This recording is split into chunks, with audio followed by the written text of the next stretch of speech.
alaykum hurmatli obunachilar. Bugungi darvozamiz Namangan viloyatining 3 tumani Yoqqo'rg'onga olib kelganmiz. Darvozamiz fasoniga keladigan bo'lsak, soqqali fason. Bu soqqasiz varianti. Darvozamiz haqida qisqacha gapirib o'tsak, vallahi 10 xizmat bo'lgan.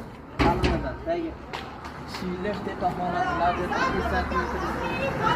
Yoshlarga keladigan bo'lsak, 6 ga 4 bret qalinlikda bo'lgan dislar ekran bursak tushunchali bo'lgan. Taraf holatlariga 1,5 ga 1,5 taylariga 2 inchdan bostirganmiz. Zamoklarga keladigan bo'lsak, to'g'ri zubur qilib ochilib ideal holatda. Orqasiga keladigan bo'lsak, motorni qilib bosganmiz. Zator zamoklarni qo'yganmiz. Darvozamiz qanotlari